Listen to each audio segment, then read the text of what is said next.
Bienvenidos a una nueva emisión de tu programa, El Diario de la Biblia. El Diario de la Biblia. Damos inicio al estudio del capítulo 5 del libro del Génesis.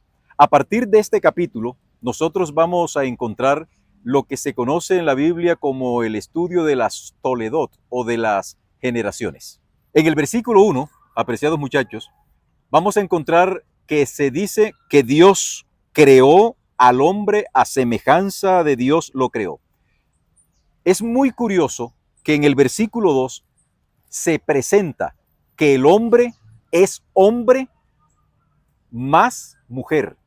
Es decir, la raza humana no está conformada por un hombre y una mujer. La raza humana está conformada y completa por un hombre más una mujer. La razón, el texto mismo nos indica, varón y hembra los creó y los bendijo y llamó el nombre de ellos Adán. La palabra Adán tiene 4 acepciones en el término hebreo. La primera acepción es el hombre como género. La segunda acepción es el de la tierra, porque de allí él fue tomado. La tercera acepción significa el rosado, porque el tinte rosado de la salud estaba en las mejillas de Adán. Y el cuarto significado o acepción significa el brillante.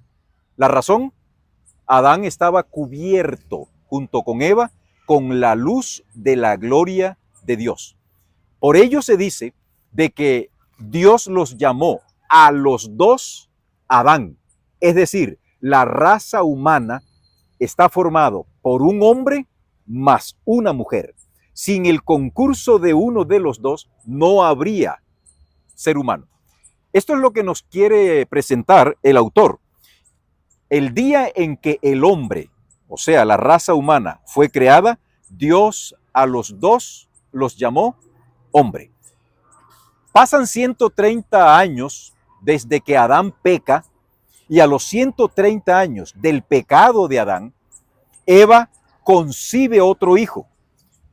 Es altamente llamativo el hecho de que en este momento es Eva quien le pone los nombres a los hijos.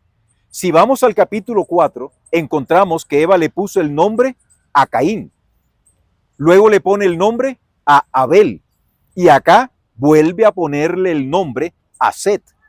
Esto no deja de ser significativo dentro de los planes de Dios, porque Eva fue creada por Dios como la ayuda idónea para el hombre. ¿No creen ustedes que es interesante de que sea la mujer quien ponga los nombres en la Biblia?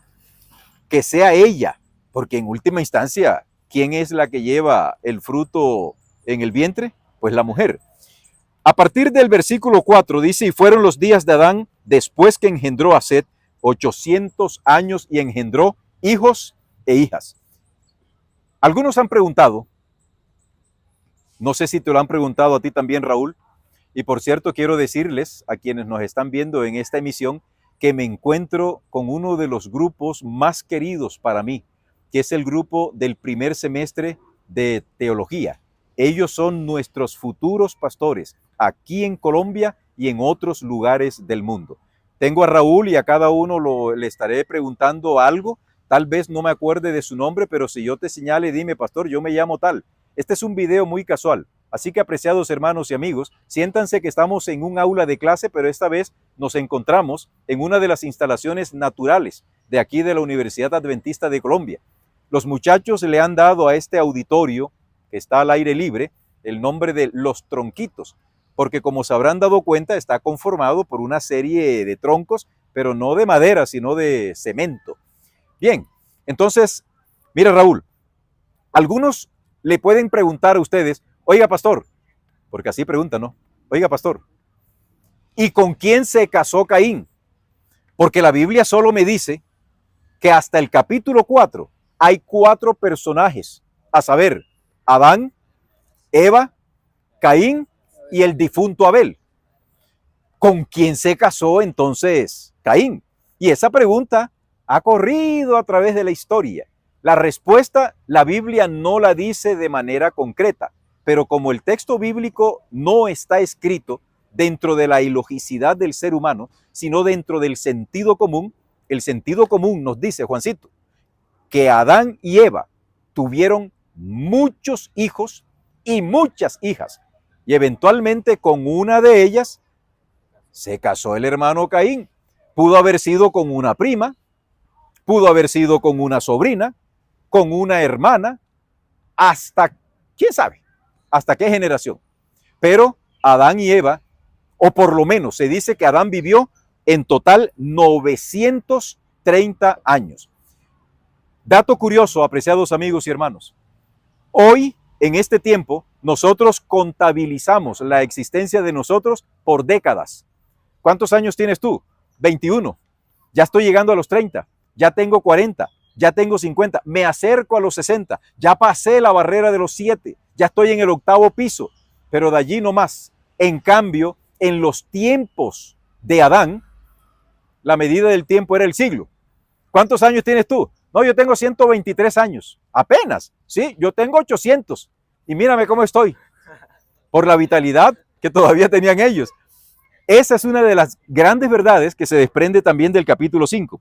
Acto seguido viene cada uno de los descendientes de Adán. Con el curso, nosotros hicimos, recuerdan ustedes, que hicimos el análisis de lo que dice el texto masorético, haciendo la sumatoria a partir de los 130 años de Adán, que están reseñados allí, hasta Noé, llegamos a la conclusión que pasaron, ¿cuántos años? 1565 años, desde la caída de Adán, 130 años, hasta el diluvio. Usted, apreciado amigo, puede hacer ese ensayo.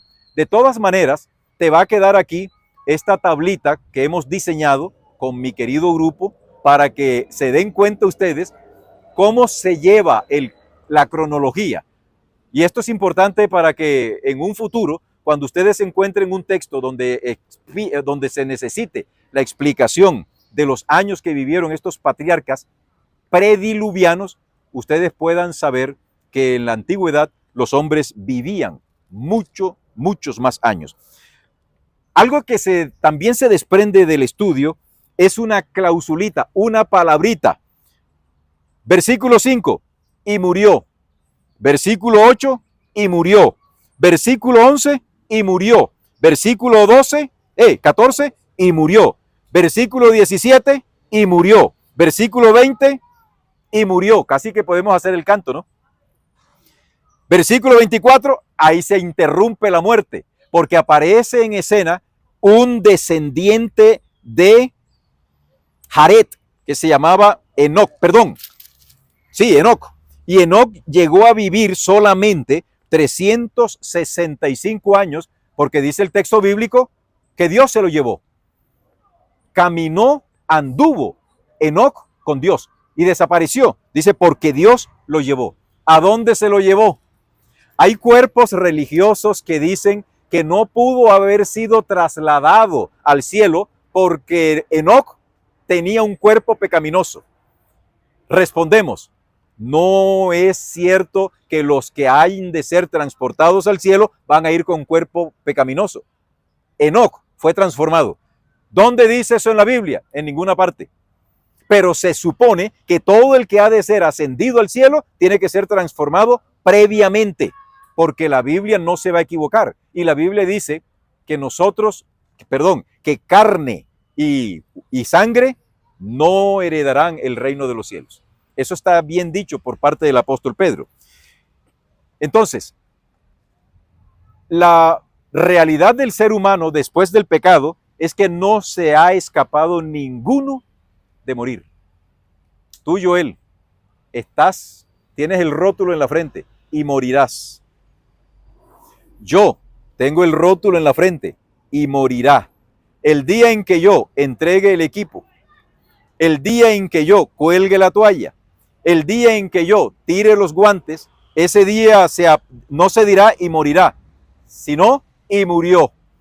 Y yo te pregunto a ti, querido amigo, de los grandes teóricos, de los astrofísicos, de aquellos que han sido defensores a ultranza de la evolución, de esos grandes hombres de ciencia que se han opuesto rotunda y tosudamente a la revelación de la palabra de Dios, ¿cuál de ellos ha escapado a esa antigua sentencia que Dios dijo, mas el día que de él comieres, ciertamente morirás? Ninguno. No ha habido hombre alguno, por muy escéptico, por muy agnóstico o por muy ateo que se haya declarado, que haya podido romper esta declaración bíblica. Y murió, ya murió. ¿Por qué? Porque eso es palabra de Dios. Ahora, ¿quería Dios la muerte del ser humano? No, no quería la muerte del ser humano. Ese será tópico de otro estudio. Por lo pronto llegamos al final del capítulo 5, donde la Biblia dice que aparece un hombre llamado Lamec, y Lamec tiene un hijo y le coloca por nombre Noé. ¿Saben qué significa la palabra Noé? Significa consuelo, significa descanso. ¿Por qué? Porque la tierra iba a descansar de la maldición que Dios le había lanzado a la tierra. Yo creo que nosotros debemos sentirnos privilegiados de saber que tenemos a un Dios que no maldice a sus hijos. Por eso, a cada uno de ustedes, apreciados amigos, les queremos invitar para que entendamos que el plan de Dios, el propósito de Dios, es que vivamos eternamente. Y la única forma de vivir eternamente es cuando nosotros hacemos la voluntad de Dios.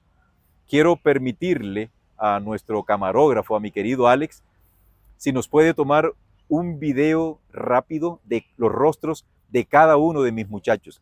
Yo quiero inmortalizarlos a ellos mientras tanto vivan, que ellos puedan saber que cuando estudiaron el primer semestre de teología, hubo un profesor que tuvo la oportunidad de contar con ellos para este video, y que los miembros de la familia Emergencias Bíblicas sepan que estos son los nuevos pastores que estamos formando para la honra y gloria de Dios y para el beneficio y la utilidad de nuestra amada Iglesia Adventista. A ver,